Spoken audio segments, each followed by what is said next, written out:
everyone. Happy Tuesday. I hope you had a good day today. I hope you got your 4 tasks done. I hope you were able to explore Coco Gauff some and learn a little bit more about an upcoming Black female amazing tennis star. Thank you, Adeline, for the good recommendation. And as you join me, we're going to dive into our Women in Science book. We'll look at Hypatia today. And then we're going to start with chapter 11 in Desperaux. Hypatia is the first female scientist mentioned in this book, or woman who has influenced science. And that is because she is mentioned in here as being living between 350 and 370 CE. So not 20 years, let's say between 350, 370 CE and 415 CE. So that is a long time ago in ancient Greece. Way long time ago. Like Hercules, think of the movie Hercules, that time period, right? So it says in here that Hypatia was an astronomer, a mathematician, and a philosopher. So think about how much we use technology first in STEM, right? In science, technology, engineering, and math. And then think about if you didn't have your calculator, computer, resources, you didn't have any of the internet. So then go and take that back 100 times. That's Hypatia's time. So she must have been incredibly intelligent to be a mathematician and an astronomer. And it says on here on her page that she was one of the first recorded women to study and teach math. She has become a symbol for enlightenment and feminism, an expert in philosophy, astronomy, and mathematics. And at the bottom is a quote from her that says, "In speech articulate and logical, in her actions prudent and public-spirited, the city gave her suitable welcome and accorded her special respect." So here you have like a cool illustration of her. Of course, back then they did not have cameras or anything. So the best we can do is illustrate her. But here's a little bit about Hypatia. I love how she has one name, like Madonna or Beyonce. Hypatia. Throughout history, there have been many female teachers and scholars, and Hypatia was one of the earliest recorded female mathematicians.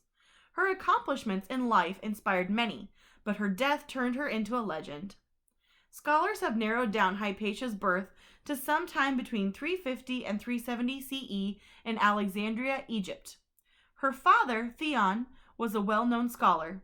He made sure that she grew up well-educated and with a deep respect for their Greek heritage and values, instilling in her a commitment to uphold these values, no matter the cost.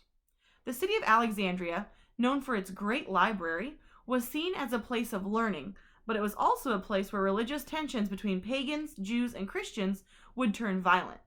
A pagan is someone, I think, that maybe doesn't believe in religion necessarily. So you've got people of the Jewish religion, you've got Christians, and then you've got people who maybe don't follow any set religion. This made it dangerous for Hypatia and her father to practice their Greek traditions, but it was important for them to do so. Her father instructed her in mathematics and astronomy, and she became an expert in both. Soon she began to surpass her father in her mathematical studies and made important commentary on his work while also making her own contributions to geometry and number theory.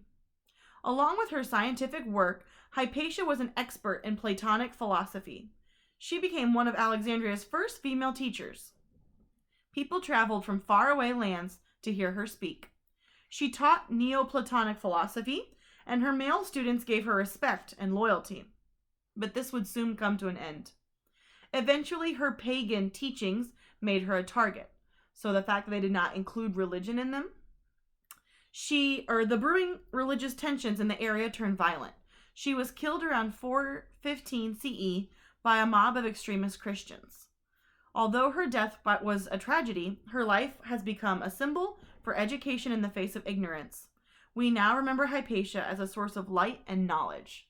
So I think it's wonderful that nowadays we can freely have different religions and everybody can believe in what they want to believe in. And I think that in some areas more than others, we do a good job of living in peace and everyone believes what they believe in. And it's just like personal preference of favorite colors or whatever. You know, we're all different and we want to respect each other. But I think that A long time ago, just like we saw segregation, there was definitely a separation of religions as well. And some religions were seen as better than other ones, and they were not peaceful about it, and they did not have tolerance. So, unfortunately, because she did not believe the same thing as other people when it came to religion, that cost her her life. But it also says here that her father was one of the last members of the Library of Alexandria. She invented a new version of the hydrometer. I don't know what a hydrometer is, but I do know that the prefix hydro means water, so it has something to do with the measuring water. She is depicted in Raphael's famous painting, The School of Athens. She is cited in an ancient encyclopedia called the Suda. She was known as the Egyptian wise woman.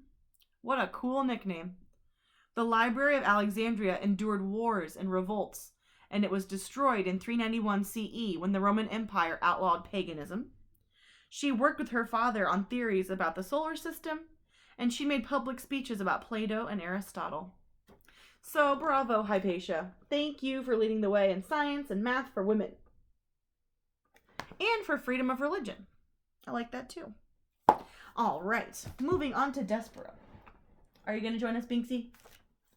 Binksy had to get up from his nap to make room for my reading, so he's not super happy with me right now. All right, chapter 11. Remember, we left off, Desperaux had fainted, and he was getting sent to the dungeons, but we don't really know what that means. Chapter 11. The Threadmaster Cometh. When Desperaux came to, he heard the drum. His father was beating a rhythm that had much more boom and much less tat.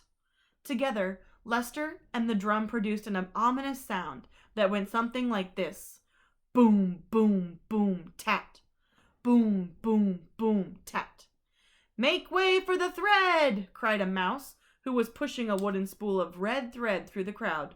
"Make way for the thread!" Boom, boom, boom, tat, went the drum. "To the dungeon!" shouted the mice. Desperaux lay on his back, blinking his eyes. How, he had wondered, had things gone so terribly wrong? Wasn't it a good thing to love? In the story in the book, love was a very good thing.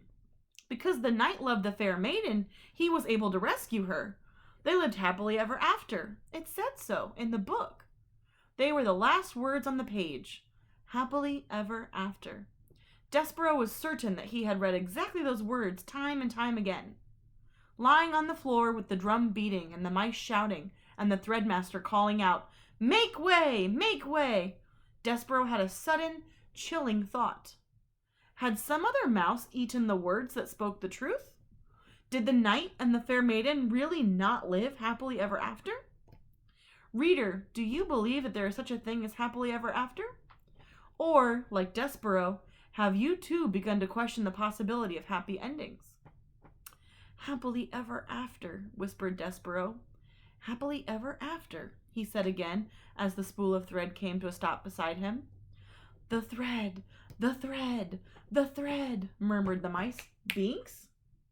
Leave my cord alone." He chewed through my power cord, and on Monday, I had to go get a new one from Best Buy when we were not supposed to be outside, because otherwise I would have no way of teaching, so Binks owes me $66. "I'm sorry," said the mouse behind the spool, "but I have to ask you to stand up. I have to do my job." Desperaux got slowly to his feet. "On your hind legs, please," said the threadmaster. "It's the rules." Desperaux stood up on his hind legs. "Thank you," said the mouse. "I appreciate it." While Desperaux watched, the threadmaster unwound a length of red thread from the spool and tied a loop. "Just enough for the neck," muttered the mouse. "No more, no less. That's what the last threadmaster taught me. Enough thread for the neck." He looked up at Desperaux and then back down at the loop of thread. "And you, my friend, have a small neck." The threadmaster raised his arms and put them around Despereaux's neck. He leaned in close, and Desperaux smelled celery. He could feel the threadmaster's breath in his ear as he worked at tightening the thread. "Is she beautiful?" the threadmaster whispered. "What?" said Desperaux. "Shh! Is the princess beautiful?" "The Princess P?" "Yes. She is lovely beyond all imagining," said Desperaux. "Just right," said the threadmaster. He drew back. He nodded his head. A lovely princess, just so, like a fairy tale, and you love her as a knight loves a maiden. You love her with a courtly love, a love that is based on bravery and courtesy and honor and devotion. Just so. How do you know that? Desperaux said. How do you know about fairy tales? Shh. The mouse leaned in close, and Desperaux smelled celery again, green and alive. Be brave, friend, whispered the Threadmaster. Be brave for the princess. And then he stepped back and turned and shouted, Fellow mice, the thread has been tied. The thread has been knotted. A roar of approval went up from the crowd. Desperaux squared his shoulders. He had made a decision. He would do as the Threadmaster had suggested. He would be brave for the princess. Even if, reader, could it be true? There was no such thing as happily ever after. Here is an illustration of the Threadmaster with Desperaux.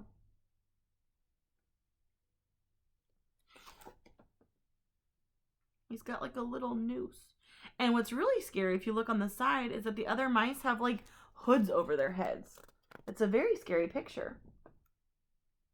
Poor little Desperaux with his tiny little neck and his big ears. Chapter 12. Adieu. The sound of the drum changed again. The final tat disappeared, and it became nothing but boom. Boom, boom, boom. Boom, boom, boom. Lester used only his tail, bringing it down with great force and seriousness upon the drum. The Threadmaster retreated. The room full of mice fell silent, expectant, waiting. And as Desperaux stood before them with the red thread around his neck, and the 14 members of the Mouse Council perched on the bricks above him, 2 burly mice came forward. Black pieces of cloth covered their heads. There were slits for their eyes. We, said the bigger of the 2 mice, will escort you to the dungeon. Desperaux, Antoinette called out. Ah, my Desperaux! Desperaux looked out into the crowd of mice and saw his mother. She was easy to spot. In honor of her youngest mouse being sent to the dungeon, she had put on a tremendous amount of makeup. Each of the hooded mice put a paw on Despereaux's shoulder.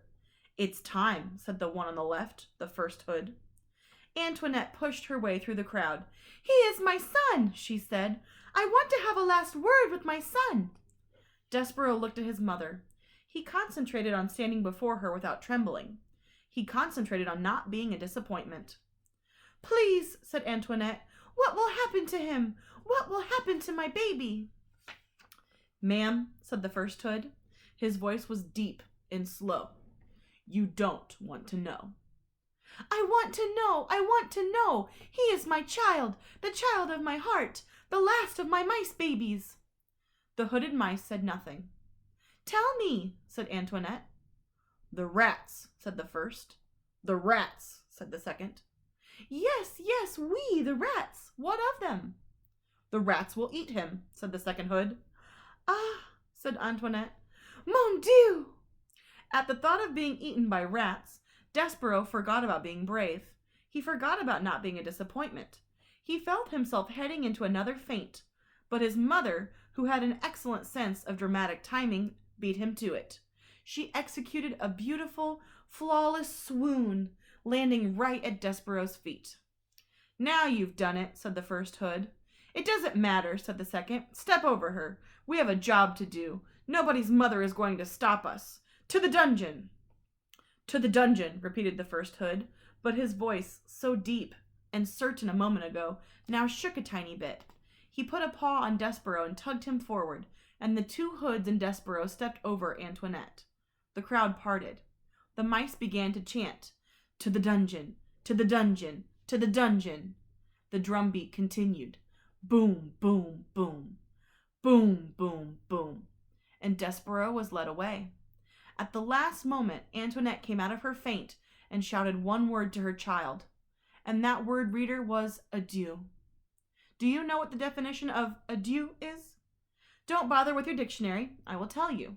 Adieu is the French word for farewell. Farewell is not the word that you would like to hear from your mother as you are being led to the dungeon by 2 oversized mice in black hoods. Words you would like to hear are, take me instead. I will go to the dungeon in my son's place. There is a great deal of comfort in these words. But reader, there is no comfort in the word farewell, even if you say it in French. Farewell is a word that, in any language, is full of sorrow. It is a word that promises absolutely nothing. Ooh, I got chills. So we won't say farewell tonight. We're on chapter 13, Perfidy Unlimited. Remember how I looked up that word perfidy?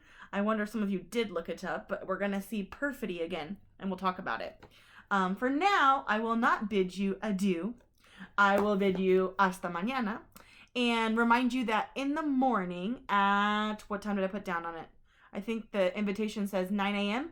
We will have a morning check-in on Zoom as like a morning meeting. So we'll all get on there. We'll all get to talk and say good morning and then start our work for the day. So I hope you can join me for that. Be on the lookout on Seesaw for your invitation or on your parents' email for that. And I hope to see most of you tomorrow. Have a good night, guys.